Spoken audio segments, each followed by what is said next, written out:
How you doing? How you doing? Welcome back to my channel. It's been a while. Believe it's been about 6 months since I've uploaded on YouTube. To be honest, I need to be a little bit more consistent with social media in general, and YouTube especially.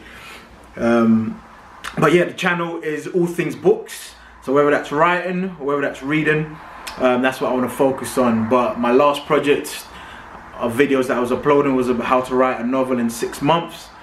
Life takes over, have important things that meant that I couldn't focus my time as much, but I'll definitely come back to that in the near future. But what I want to focus on is reading, and the importance of reading, and especially in terms of how to encourage more young people to pick up a book and read.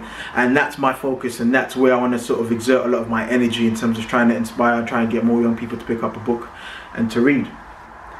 Part of the reason that I want to do that is because I've been reading a lot of reports and seeing some of the challenges we have, especially with young boys and young men who don't read as much as their female counterparts, and are not doing as well in schools.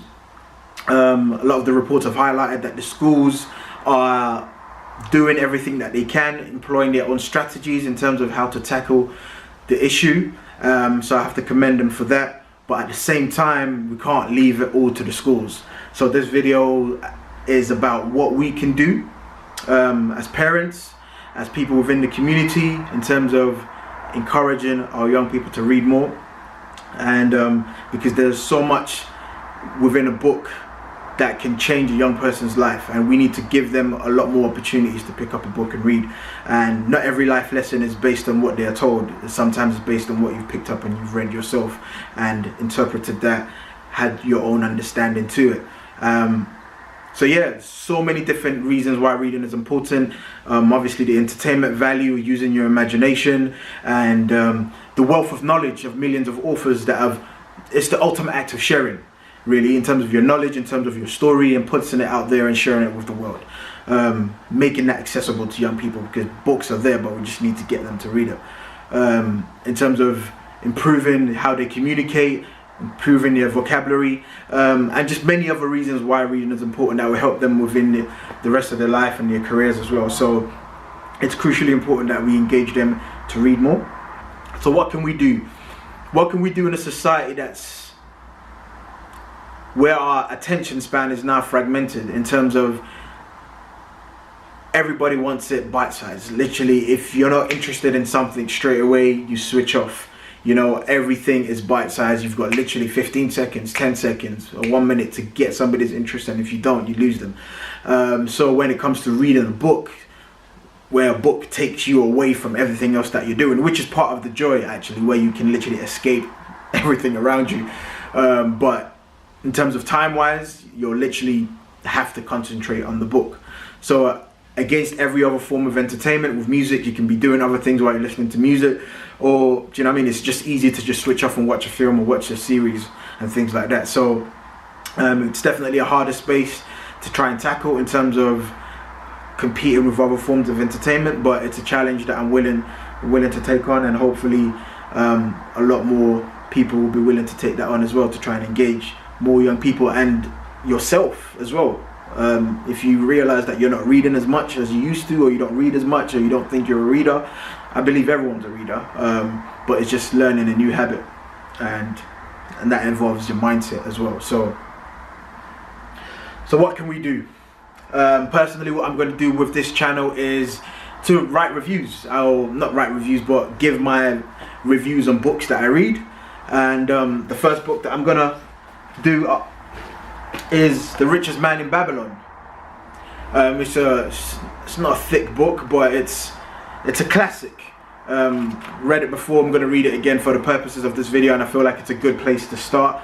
So yeah, The Richest Man in Babylon. The next video after this will be my review and my rating out of 5 for this book, and that will be the same for every other book. So I'm not just telling people to read, I'm gonna read as well and share my thoughts on the book as well.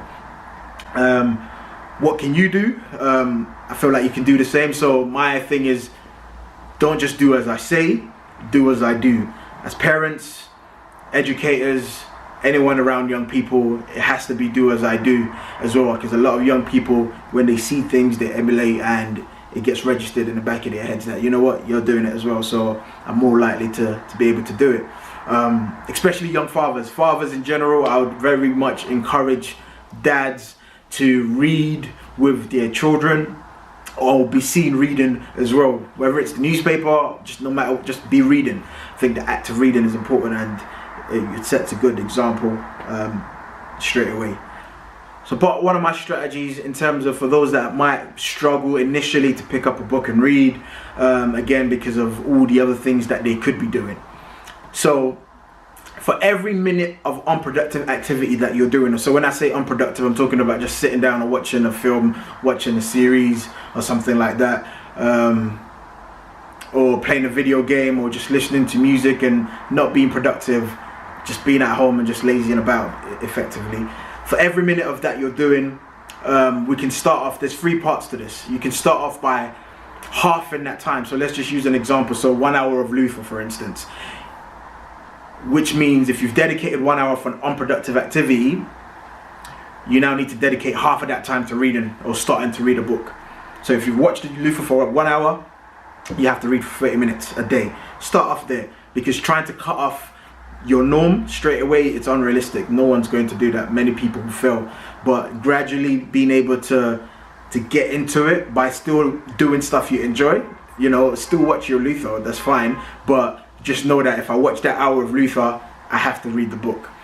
Alright, so the next step, maybe you've been doing that for 2 weeks, 3 weeks, a month, you can then move on to the next phase. The next phase is, okay, you've given an hour to Luther, now you need to give an hour to reading a book. If you want to watch 2 episodes of Luther, that's 2 hours pretty much, then you need to dedicate that same 2 hours in the same day to reading a book.